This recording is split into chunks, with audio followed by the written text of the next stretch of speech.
I view reading sheet music very similarly to reading a road map when I want to drive to a particular address. And that's exactly what music does. It tells you where to play your notes, what clef to play in, what notes to play, key signature playing in, time signature, and how fast to play a beat by these tempo definitions right here that I'm pointing to. So the first thing I look for when I look at a piece of music is the clef. And notice here we have a treble clef. The next thing I look for is the key signature. And here we have F sharp in our key signature, which means we're playing in the key of G. The next thing I look for is a time signature. And in this example, we're talking 6/8 time, where there's 6 beats in a measure and an eighth note gets 1 beat. And the next thing I look for is the tempo, or how fast we play a beat. And that can either be defined by an Italian term, such as moderato, or it can actually be defined like this right here, where I have a dotted eighth note is equal to 80 beats per minute. And a lot of modern music is written this way, but a lot of your classical music is written with the Italian term. Now we're going to use an example of a very, very simple song scored with no repeats. And as I described before, we have the clef, treble clef. Our tempo is moderato.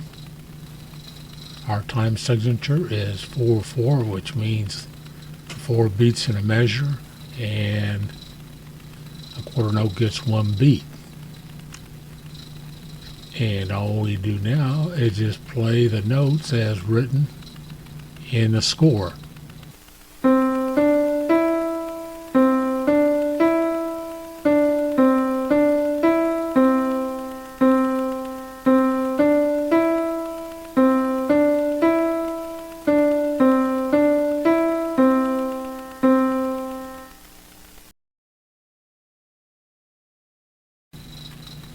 We're sticking with the same song, and this time we're going to use an abbreviated version of the music using DC or the Capo repeat method. And notice what we do is we start at the beginning. We have our key signatures and everything like up before. We have our tempo setting, which is moderato, and we start at the beginning measure and play this on this green line until we get to the D.C. command. Then we jump. All the dash lines are jumped. No playing is done. We just jump back to the beginning measure, and then we play to the double bar or the end of the song where this DC command is, right to the end.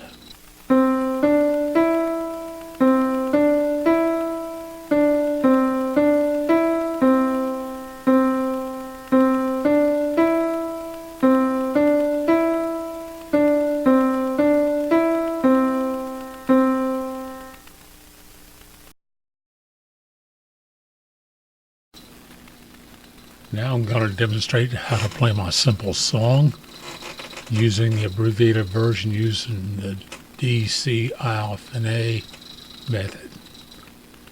And the first thing we do is look at our clef, time, tempo, and commands. And notice we have a finale command right here.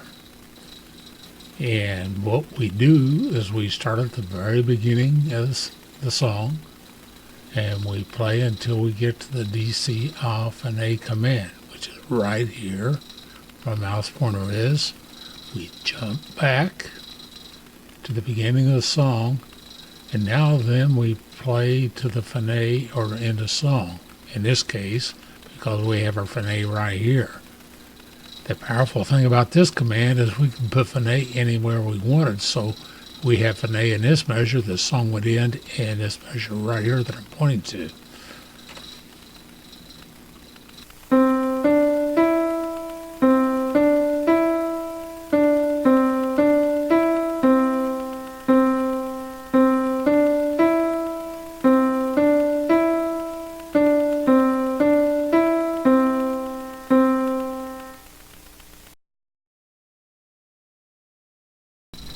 In this example, we're going to play a simple song using the abbreviated version used in DCL Coda method. And we can tell down here by the legend we have 5 actions to keep track of. Things are getting a little more complicated. So the first action we take is we start at the beginning of the song and play until we get to the DCL Coda command, which is right here. So we play to here, and we jump back to the beginning of the song, first measure, and now then we play to the Coda command, which is right here, the to Coda command. And what that tells us to do is jump from this measure that's right here to the Coda, and then we continue playing until the end of the song or the next command.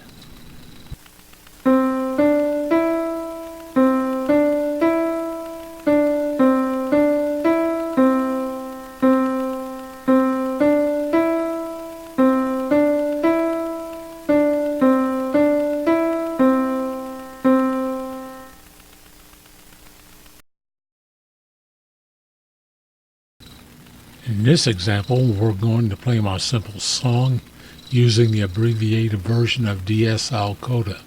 And this is one of my personal favorites because it gives you a lot of versatility with how you repeat that particular section of music. In this case, treble clef, full 4 time, moderato tempo, and we have the signal right here above the first measure, and the Coda command and the DSL Coda command. Now I know it seems like a lot of things to keep track of, but this method is used a lot in both rock and classical music. So this is what we do.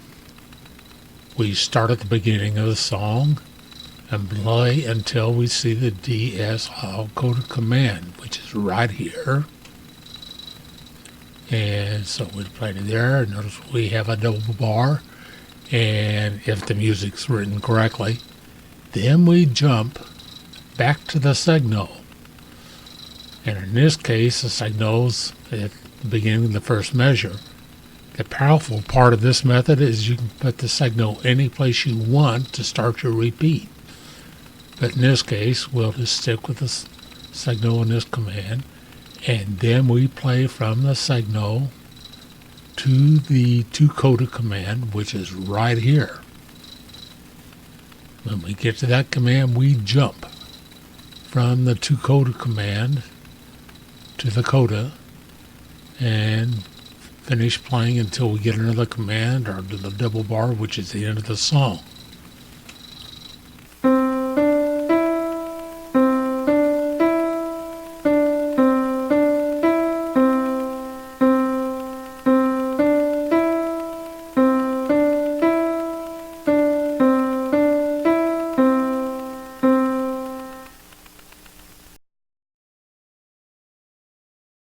In this example, we abbreviate my simple song by using start and end repeat signs. The start repeat bar has a double bar followed by 2 dots like this. The end repeat bar or sign has a double bar preceded by a double colon like this right here. So what we do is we start at the beginning of the song and we play until we get to the end repeat sign.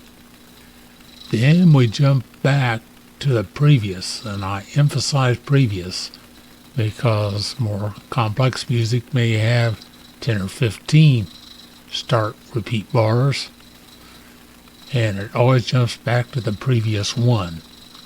But in this case, we just simply jump back to the previous repeat sign and play the song again, one until we get to the end. Now, some modern music software would allow the music scores to repeat more than once, but from what I gathered from the internet, and the default setting for most music scoring software is it only repeats one time.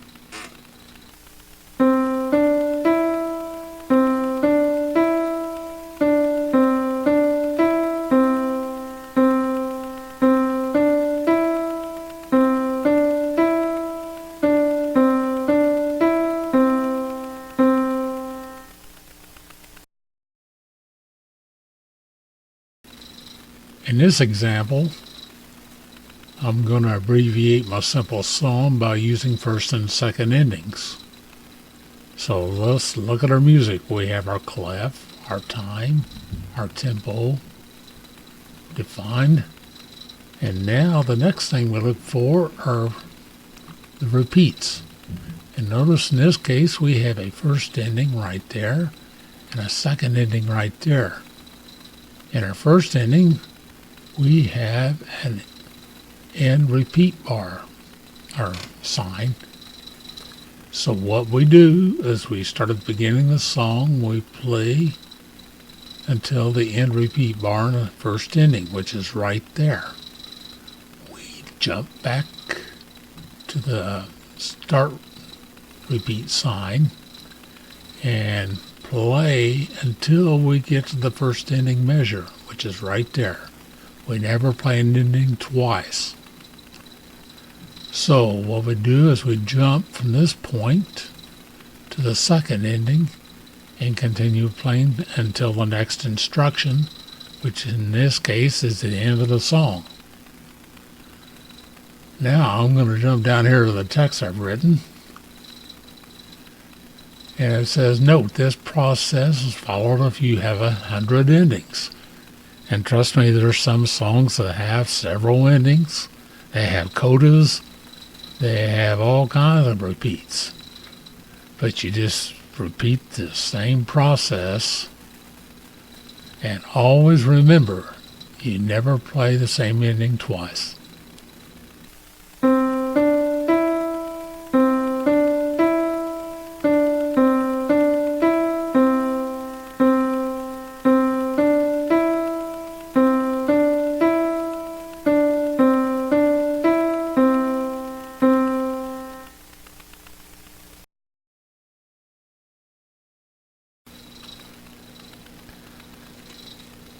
This is a very simplified version of Cross-Tie Walker, one of my favorite John Fogerty songs.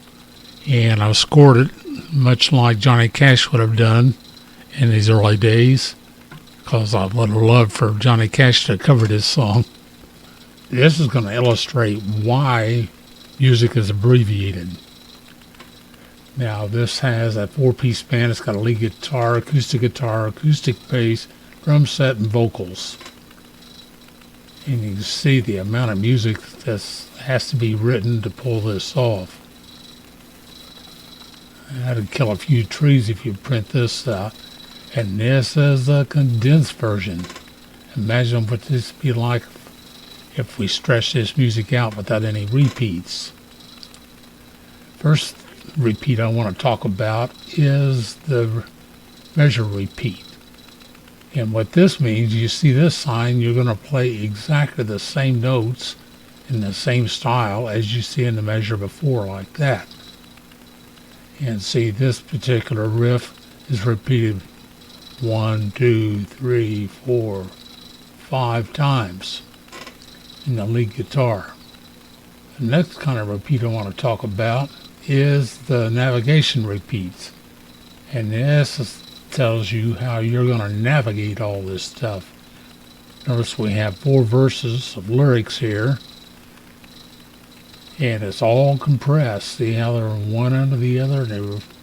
So we want to look at our repeats, and notice we have a begin repeat sign here.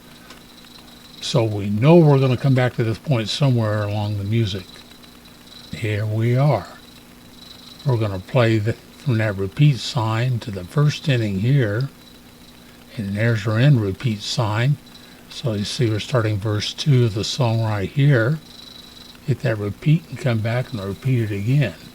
So we're go through the second verse and let's see where it goes on the second verse. So we have our second ending here. And notice at the end of the second ending we have a DS. Okay, so that means we're going to go to a segno. But where in the world is a segno? Oh, we're lucky. The segno is right here.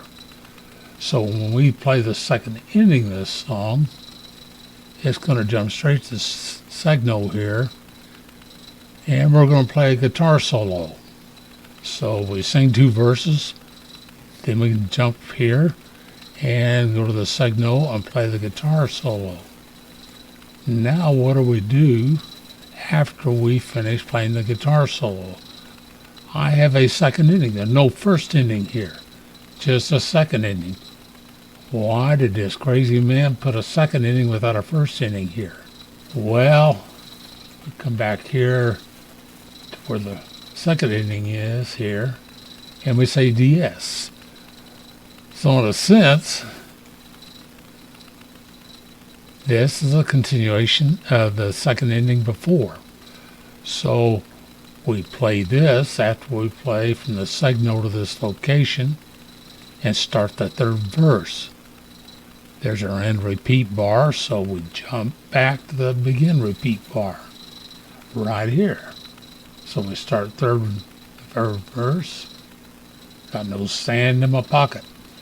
And we play along here. And we've already played the second ending here. So we're going to the third ending. Remember, in endings, we never play the same ending twice. So we play through this, and we jump to the fourth verse. Because we got the double end repeat here. Jump back to the repeat right here, and we start playing the fourth verse. We played the third ending, so we don't play it again, so we just go to line, and just keep right on playing. And we've already played the second ending, so we play the guitar solo, and we finish the song up right here. So that's how you navigate it. Now let's see the real reason we abbreviated this music, and I have to jump through the hoops following all those repeats. So I'm going to come up here and I'm going to disable everything except the vocals. Look what we have. We have all this, a 2-minute 36-second song on one sheet of music. And this is what vocal man would see in his music. And what would a bass player see? This is what the bass player would see for his music, all on one sheet of paper. Now let's see what the drummer would see. And by the way, for me, scoring the drums is the hardest thing to do, and you can see why. Look at all the notes in the drum part. And I kept this version of Cross-Tie Walker very simple, because you see all the repeats here I've got. But on the guitar solo, which is right here, after the segno, and look how I mixed up some of the beats, where you got some triplets after the bass drum. Snare drum will have a triplet, and I vary it up a little bit so it won't be quite as boring.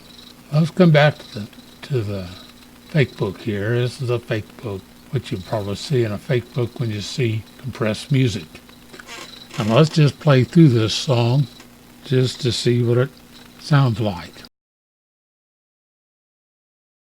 So we start off, notice our tempo, we're in cut time, and a half note the metronome is set for a half note to have 110 beats per minute.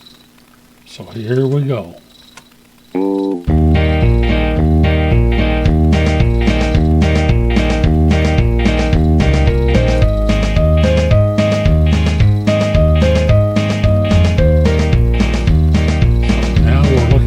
First ending.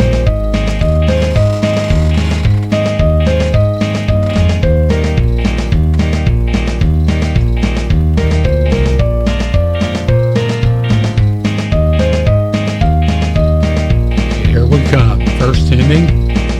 So we go back up there to that start repeat bar, and now then we'll sing the second verse.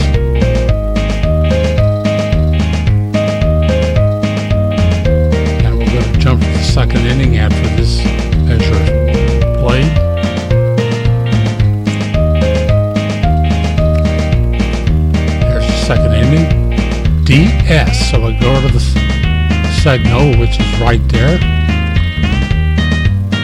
Here's our lead guitar.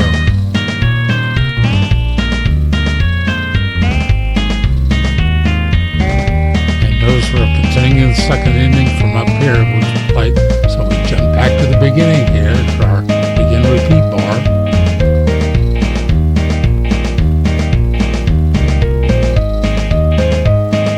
And now we're on the third verse.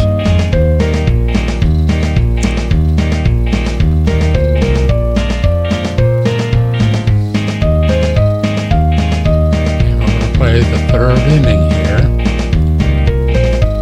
Back up here.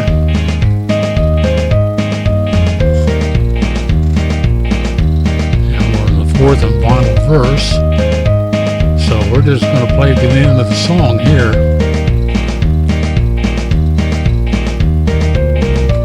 We played the first, second, and third ending, so now we'll jump down to here eventually.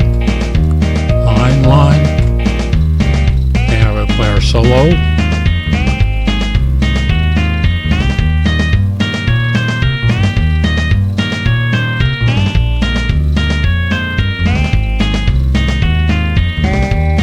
We played the second ending before, so we jumped to the end of the song.